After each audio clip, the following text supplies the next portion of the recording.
I came home from work and found the velvet box on my dresser wide open. My black diamond necklace, the one piece of jewelry I had explicitly told my husband never to touch, was gone. When I called Daniel, he didn't sound worried or apologetic. He laughed and said, "Relax, Claire. Mom is wearing it to her anniversary party tonight. It looks better on her anyway." For a moment, I couldn't speak. That necklace wasn't merely expensive. It carried a private history Daniel had never bothered to ask about, and taking it without permission had just triggered consequences he couldn't imagine. I told him to bring it back immediately. Instead, his mother grabbed the phone and said, "Everything in my son's house belongs to this family." Daniel agreed with her. So I stopped arguing. I opened my laptop, called the attorney whose number was engraved inside the box, and told him exactly what they had done. By midnight, neither of them was laughing. My name is Claire Bennett, and I'm 28 years old. If someone had asked me a year ago whether I trusted my husband, I would have answered without hesitation. I loved Daniel, and I believed marriage meant building a life where both people respected each other's boundaries. Looking back now, I realize I confused avoiding arguments with having trust. Daniel wasn't cruel. At least, not in ways that were easy to recognize. Whenever his mother, Patricia, crossed a line, he always had an excuse ready. If she walked into our house without calling first, he said she was only trying to help. If she rearranged my kitchen or borrowed something without asking, he insisted she didn't mean any harm. Every disagreement somehow ended with me being told I was overreacting. I tried to keep the peace because I loved my husband, but one boundary never changed. My black diamond necklace. Patricia admired it every time she visited. She asked where it came from, how much it was worth, and whether she could wear it just once. I always smiled politely and gave the same answer. No. That necklace isn't available for anyone else to wear. Daniel never questioned why.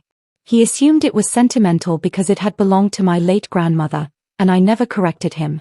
The truth was far more complicated, but I wasn't ready to share it. The necklace stayed inside a velvet box locked in my bedroom drawer, alongside documents I never left lying around.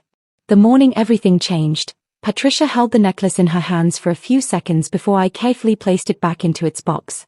"I'll have one just like this someday," she said with a smile. I locked the drawer, picked up my purse, and left for work. I had no idea that would be the last time I would see the necklace where I had left it. The drive home felt twice as long as usual. I kept telling myself there had to be a reasonable explanation. Maybe Daniel had moved the necklace somewhere safer. Maybe Patricia had simply admired it before putting it back. The second I opened the bedroom drawer, every hope disappeared. The velvet box was still there. It was unlocked. Inside, it was empty. I grabbed my phone and called Daniel immediately. He answered on the second ring. "Claire, don't panic," he said casually. "Mom borrowed your necklace for tonight's anniversary party. She'll bring it back." I felt my heart pounding. "You took it without asking." "It's just jewelry," he replied. "She deserves to wear something nice for one evening." Before I could answer, Patricia's voice came through the speaker. "Honestly, Claire," she laughed, "everything in my son's house belongs to this family sooner or later." Daniel didn't correct her. Instead, he chuckled. For the first time in our marriage, I stopped trying to convince either of them that they were wrong. I ended the call. Then I photographed the empty jewelry box, saved every text message from Daniel, and wrote down the exact time I had discovered the necklace missing. After that, I called the only person who knew the necklace's complete history. My family's attorney, Evelyn Hart. She listened quietly before asking one question. "Claire, are you absolutely certain Daniel gave the necklace to Patricia?" "Yes." There was a long pause. Finally she said, "Do not argue with them. Do not go to that party yet." Her calm voice told me this situation had just become far more serious than Daniel realized. 20 minutes later, I sent him one final message. "Bring the necklace home immediately." Instead, he replied with a smiling photo of Patricia proudly wearing it. Standing beside her was a man I recognized instantly, a private jewelry broker examining the necklace with unmistakable interest. I reached the hotel 15 minutes later than I had planned, but I didn't walk in alone. Evelyn Hart was already waiting near the entrance, dressed as calmly as if we were attending a business meeting instead of confronting my own family. "Whatever happens," she told me, "stay composed.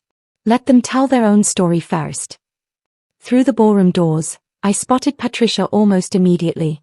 The black diamond necklace rested around her neck as she laughed with guests, lifting her hair every few minutes so everyone could admire it. Then I heard the sentence that made my stomach turn. "My son surprised me with it," Patricia said proudly. "It's mine now." Daniel stood beside her. He smiled. He didn't correct a single word. A few moments later, Patricia stepped away from the crowd to greet a well-dressed man carrying a slim leather portfolio. The instant I recognized him, my heart sank. Victor Hale. One of the region's best-known private jewelry brokers. He wasn't there for dinner. He was there to evaluate the necklace. Evelyn quietly spoke with the hotel's security manager while I watched from across the room. Within minutes, security positioned themselves near the exits without causing a scene. Only then did Evelyn nod toward me. It was time. I walked across the ballroom until Daniel noticed me. His smile disappeared. "Claire," he whispered, "not here." I ignored him and looked directly at Patricia. "Please remove my necklace and place it back in its case." She laughed loudly enough for nearby guests to hear. "Oh, don't be dramatic. You never appreciated it anyway." Before I could respond, Evelyn stepped forward. "My name is Evelyn Hart," she said evenly. "I represent the Hartwell Heritage Trust." The room fell silent. Even Victor slowly closed his portfolio, suddenly looking far less interested in examining the necklace than he had only moments before. No one spoke for several seconds. Patricia looked from Evelyn to Victor, then back at me, as though waiting for someone to admit this was all an elaborate misunderstanding. Instead, Evelyn calmly removed a slim folder from her briefcase. "The Hartwell Heritage Trust is the legal owner of this necklace," she explained. "Clay serves as its registered custodian. Any unauthorized transfer must be documented and investigated." Daniel stared at me. "You never told me that." "You never asked," I answered quietly.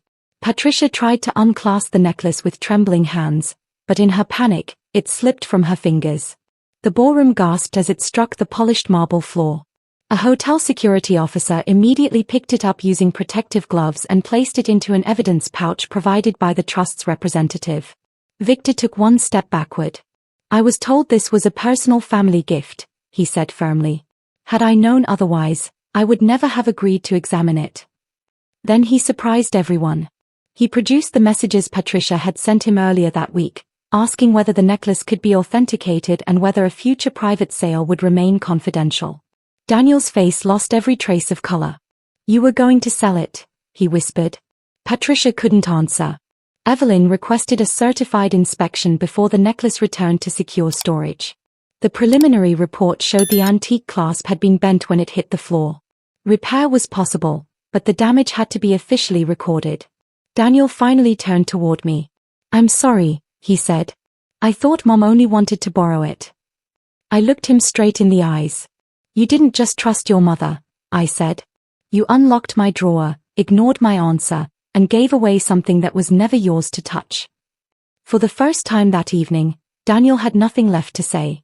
The necklace was returned to the trust the following morning after a certified gem specialist confirmed the clasp could be repaired without affecting its historical value. I watched the velvet case close again, and for the first time in days, I felt something I hadn't expected. Relief. Not because the necklace was safe, but because I finally understood what had been missing from my marriage. It wasn't love. It was respect. I moved into a furnished apartment owned by my family's trust while I decided what my future should look like.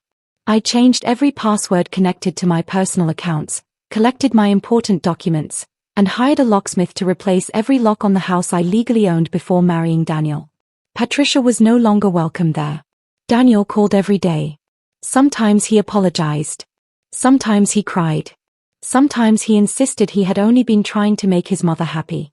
For the first time, I refused to make excuses for him. "I didn't leave because of one necklace," I told him. "I left because you believed my boundaries mattered less than your mother's wishes." The trust required Patricia to reimburse the repair, inspection, and security expenses through a formal repayment agreement. She never admitted she had been wrong, but she signed every document her attorney placed in front of her. Several weeks later, I attended my grandmother's annual memorial event.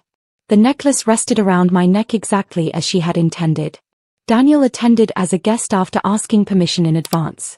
When the evening ended, he quietly said, "I finally understand that protecting a marriage sometimes means telling your own family no." I smiled politely before answering. "And I finally learned that protecting my peace means never accepting less than the respect I deserve."